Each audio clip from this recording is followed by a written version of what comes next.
Tonight, a desperate search for answers. New clues into the mid-air collision that took 67 lives in the nation's capital. What we're learning about the black boxes, the victims, and the moments before the crash. Plus, 3 more Israeli hostages on their way home.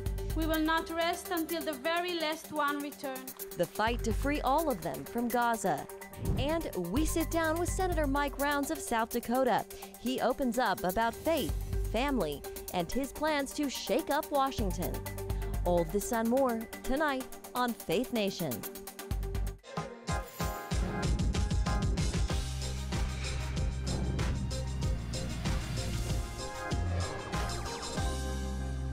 A massive investigation underway tonight into what caused the fatal air collision over the Potomac. Good evening in Washington, I'm Jenna Browder. Federal authorities are rushing to tighten helicopter restrictions just 2 days after the tragic crash between a military helicopter and a passenger jet. Recovery crews have pulled more than 40 bodies from the icy Potomac River, while NTSB investigators analyze black boxes for answers. Tonight, we're learning more about the victims, too. CBN's John Jessup reports.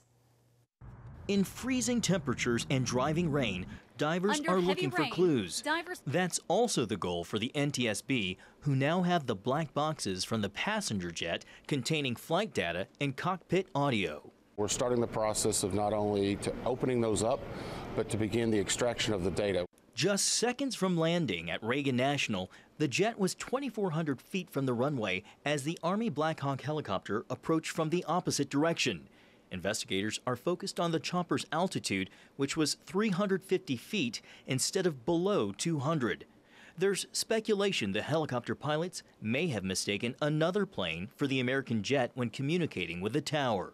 Once you acknowledge or ask for visual separation, then the controller kind of relaxes a little bit because he thinks, well, that aircraft sees the other one. All 64 passengers and crew on the American Airlines flight, along with 3 soldiers on the Blackhawk, did not survive. U.S. Figure Skating confirms 14 members of its community were on board, including athletes, coaches, and parents. 16-year-old Spencer Lane, a rising star in the sport, was among them, along with his mother, Christine. Was a force of nature. He just had amazing athletic abilities. American Airlines is mourning 4 crew members, including 29-year-old First Officer Samuel Lilly, who was recently engaged. Ian Epstein, one of the flight attendants, was also killed. The Army has not yet identified the 3 soldiers aboard the Blackhawk, but confirms they were experienced pilots based at Fort Belvoir, Virginia. So they're called the DC Helo routes. They're set up with specific routes, altitudes, reporting points, and the reason is to separate the helo traffic from the commercial air traffic. 2 young figure skaters, their parents, and 2 Russian coaches were among those lost. Jinahan and Spencer Lane died along with 1994 pairs world champions Evgenia Shishkova and Vadim Naumov. Figure skater Jimmy Ma, a Team USA member, trained under the coaching duo. Their meticulousness in developing young skaters is almost unparalleled. And that was John Jessup reporting. Darren Gobb joins us now. He is an Army veteran and a former Black Hawk helicopter pilot and battalion commander. Darren, thank you for being with us this evening. So you flew this exact helicopter, and you flew in this area as well. Based on your experience and what we know so far, what sticks out to you? Well, 2 things stick out to me, and I think this is where you're going to find that it's consistent with some of the reporting you're getting, although we don't want to leave any stone unturned. So those 2 things are, 1, these are called flight procedures in accordance with FAA airspace requirements. And there is a small corridor that goes down the Potomac River north to south that is defined on maps and has specific dimensions to it based on altitudes and left and right limits. If that aircraft was at 350 feet as reported, and as it actually looks like it probably is in the video, then that could put it directly in the path of landing and departing commercial airline traffic out of the airport. That's why that corridor is defined the way it is to keep those rotary wing aircraft at 200 feet and below, so they do not impede with the commercial traffic. Number two is the communications. And this is when the reporting you're hearing about confusion potentially of which aircraft was being identified and avoided. This is what I brought out early in the night of the incident itself. And the reason why that is critical is normally a tower says to an aircraft, hey, Blackhawk, call sign, whatever it is, at your 11 o'clock, 5 miles out, at this altitude, moving left to right or moving north to south, there's an aircraft. Do you see it? The aircraft responds and says yes as soon as it's identified. Now air traffic control can tell them to go behind that aircraft or get in line somewhere or bypass it, whatever it takes. And you follow the directions of that tower when they do it. This night, the air traffic controller told the aircraft, do you see the CJ7? And they said yes. And they said, go behind it and continue on with the mission, basically. Well, there was an aircraft on takeoff at the same time, and it could very well have been confused as the one the tower was talking about, in which case the helicopter was passing behind the aircraft as instructed and clearly did not see the actual aircraft air traffic controller was talking about and impacted it directly, because the Blackhawk never changed any of its flight profile, altitude, speed, any of it. It clearly did not see that aircraft and therefore couldn't have acknowledged that it had seen it. There's a lot of talk about why the military, Darren, needs to fly so close to such a busy commercial airspace and to do these trainings at night when visibility is less. Can you talk about that a little bit? Well, first of all, the visibility that night was fine, and so that was not a factor as far as weather was concerned. And the reason why they do this training and why they fly there is because they have missions that are DC centric. That's why that flight detachment is there. I've personally sent pilots that were under my command in the past to that flight detachment because of what they do. The pilots met the qualifications, very good pilots, and got sent there because of that mission. That mission is moving VIPs like the Secretary of Defense out of the Pentagon, which requires them to fly downtown along that route. It requires them to move people for what's called continuity of government operations. If they have to move somebody out of DC to put them someplace safe, such as like the one cabinet member who doesn't attend the State of the Union address.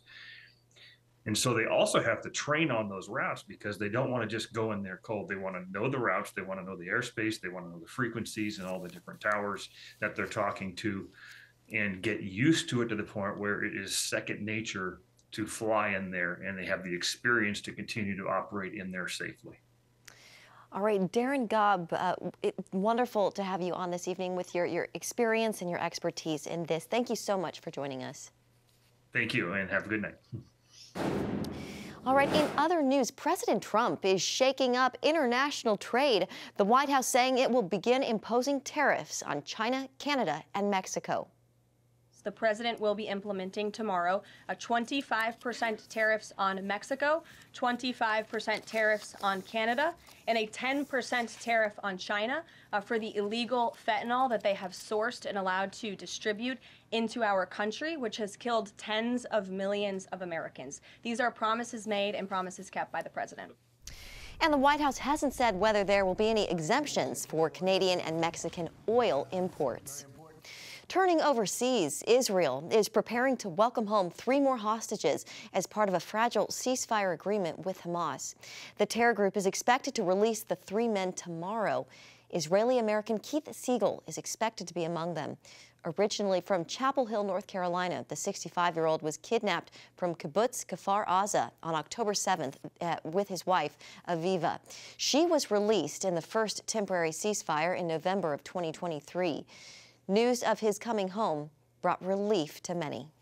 Amazing, amazing. You know, I've been following Shir Sigal and Aviva Sigal.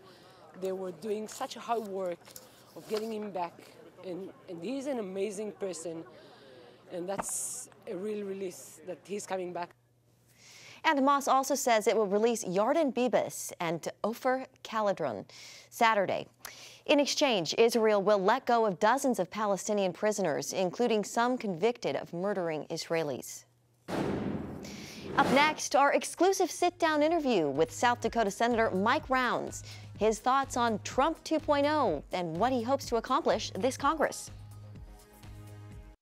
Welcome back. 2 weeks into the new 119th Congress, Republican South Dakota Senator Mike Rounds is rolling up his sleeves and getting to work. He sat down with CBN Capitol Hill correspondent Michelle London to discuss faith, family, and some top priorities in the first 100 days of this new Trump administration. Senator Rounds, first of all, thank you so much for joining us today. Thank you. Appreciate the opportunity. Absolutely. We have so much to cover, a lot to get to. But first, I want to start with an introduction. For some of our viewers being introduced to you for the first time who recognize you, South Dakota Senator, what's something that people don't know about you that you'd like for them to know? I'm a family man. I can't imagine not having family. It's very important to me. I come from a family of 11 to begin with. Family is very important. I've got 4 kids and 11 grandkids now, ranging all the way from 17 down to about 7 months. And so it's great. I lost my wife in November of 21 to sarcoma, cancer, which is something that I think none of us can ever plan for. You've described her as your soulmate, your rock, a void, impossible to fill. How has it been just dealing with grief? I think a lot of it has to do with faith. And first of all, you recognize that the loss is there, but you also know that you have a role to play moving forward. And we had hope right up until the very end for Jean, but we also knew that, as she said, she's going to be in a better place. And so for the rest of us, it's a matter of we still move on. You regroup, you provide support to one another, and you hope that as time goes on, you begin to heal a little bit.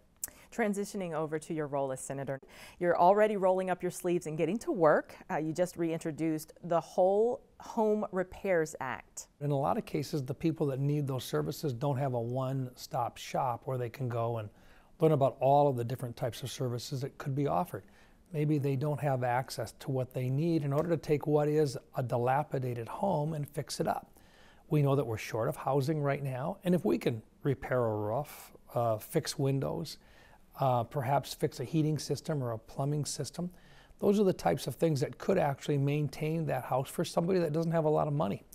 What this says is let's do a pilot project to begin with about $25 million spread over the entire United States as the next step. Let's talk about priorities for this 119th Congress. On the hot button topic of immigration and mass deportations, one of the priorities of the president has been ending birthright citizenship in the 14th Amendment. Do you support this? I don't, and let me share why. It's a constitutional amendment. If we want to do it as a part of a constitutional amendment, then we have to do it by constitutional design. I don't think the president will be successful in doing it by executive order. I think the courts are going to make that decision. So I think the better approach for us is to go back in and, number one, go after those individuals that do not belong in our country, that are criminal in nature, and that pose a security threat to us. I think they're well on their way to doing that. The second piece on this is we have a lot of people in this country that are here illegally. We have to identify the fact that they have violated our law, and we have to address that. For individuals that are a threat to our security, they need to be deported now, as quickly as we possibly can. I would like to focus once again on reforming the legal immigration system so that it can work for us in our country. Thank you, Senator. And let's talk about Department of Education. Sure. You recently called to eliminate that. Some parents taking to social media expressing concerns about funding certain programs like special ed. Can you just talk about your stance on this? Our goal was not to hurt people. We want our state agencies to take the lead role, not the federal government. And at the same time, for those areas where the Department of Education is sending money through, Congress passes an appropriation measure. They send it to the Department of Education, and then the Department of Education, unfortunately, then adds rules and regulations and conditions before they send that money back to the states. What we've tried to do is to eliminate a department that has this authority to issue new rules and regulations regularly to the states in terms of how they should be teaching kids. We know that the federal department has done nothing to teach any kids, and most certainly we have not seen grade level academics improve since the department was created. Let's take that money that would normally come through the Department of Education and send it back as block grants to the states. You are such a big part of impactful decision making on a daily. Getting back to your faith a little bit, does your faith, would you say, play a role in guiding your decisions? I think part of it goes back to asking for wisdom and asking for the ability and the help to do what's right, to make the right decisions. A lot of decisions are not black and white. It's a matter of making the right decision long term that saves lives, makes people safer, provides men and women the opportunity to remain free, to be free, to make decisions on their own. I think that's something that all of us as Christians should be doing. What's one piece of advice you would give new incoming senators? Don't assume that just because a person is of one party that they're the enemy. What you find is the founding fathers put together a group of people who were supposed to sit down with one another, they were supposed to visit with one another, break bread with one another, and actually learn and work through the processes together. Sometimes people think that compromise is a dirty word. It's not. It's what this country was founded on in the first place. And that was Michelle London interviewing the senator. Thank you, Michelle. Up next, drones, trenches, and daily attacks. We take you to the front lines of Ukraine's fight for survival.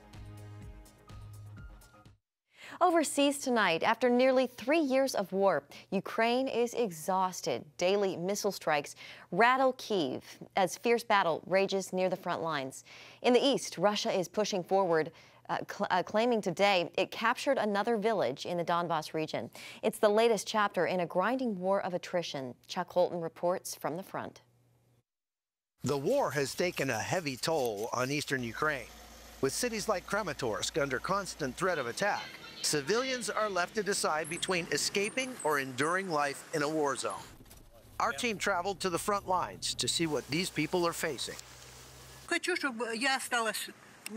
I want to stay in Ukraine, not in Russia. I don't know why Putin needs this, but we want to live in Ukraine. I'm not sure what expectations others have, but what I hope for is an end to this conflict. It would be best if we didn't give away any land to them, especially since many of our relatives live there. There is already so much division. Traveling here has become increasingly dangerous as drones dominate the battlefield. These unmanned aircraft monitor and attack, making movement risky and unpredictable. And we just saw 2 FPV drones. And so we have a jammer on our vehicle, you can see right there. But if those drones are wire guided and not wireless, we're in big trouble. Let's go. I've been contacted by the Foreign Legion, which is the Americans who are fighting over here on the behalf of the Ukrainian government. So they contacted me to come out here and do some ministering, do some chaplaincy work with those guys. This is how the soldiers in the field are living. These underground tunnel systems and bunkers just go for miles along the front line. And just come down here, let's take a look, and you can see how wet and cold and miserable it is down here. These positions have to be deep underground to withstand bombardment of artillery. And they spend a lot of time down here with very little to keep them warm, very little to do, just holding the line against the Russian aggression. There are still more than 4,000 members of the International Legion fighting here, and many have been here for years. We visited a group at a Bible study near the front lines, where they spoke openly about the war and how the recent U.S. election might impact Ukraine. If Trump continues to support Ukraine, great. If he doesn't, we'll find another way. And that's basically it. We can't not. So whatever happens outside of Ukraine is their problem. And we'll deal with the cards we're dealt with on the ground. We wait from actual help from the people of the United States, not your politics, because they can promise something on elections, but actual situation all over the world is changing every day. So we wait some support and understanding our situation. And I want to ask all people of United States analyze the situation well to understand it. I think on the international volunteer side, we would like to see continued support, although that's not what we expect, at least at the same level. However, a lot of people see Trump as a wild card, so to say. So things could go either way. He could completely pull out all support for Ukraine, and things will get pretty difficult for Ukraine as far as negotiating or even holding the front lines. Or, some people even hope that Trump will actually be tougher on Putin and force him, into a favorable deal down the line. Although we don't expect that this war will end within 24 hours at least. We think it's a little more complicated than that. As winter continues, the hardships for those near the front lines intensify. Civilians and soldiers alike face freezing conditions, limited supplies, and unrelenting attacks. Despite these challenges, their hope for an acceptable peace remains. God is our refuge and our strength, a very present help in trouble. And so while we're in here, we hear the bombs and drones exploding out there. And whenever I feel that I need to call out to God, I know when I call out to him, we serve a real and a righteous God, and he is a very present help in danger. From Ukraine, I'm Chuck Holton for CBN News. Ahead, a banjo prodigy with a unique audience. Next on Faith Nation. Finally tonight, a budding banjo prodigy is making an impression on social media. 12-year-old Wisconsin native Aiden Muse got his first banjo at 8 years old. Since then, he's gained millions of views on Instagram by serenading his pet chickens. He says his breakthrough came when National Banjo Hall of Famer Gary Davis discovered him at a bluegrass festival. And he's been tutoring Aiden ever since. He said, I think he has potential, I'll teach him. So that's how I got where I am today. And Aiden's dream is to become a bluegrass star, a musical gift he recently found out runs in the family. And we are going to leave it on that note this evening. Thank you for joining us. Updates this weekend on CBNnews.com. We'll see you Monday.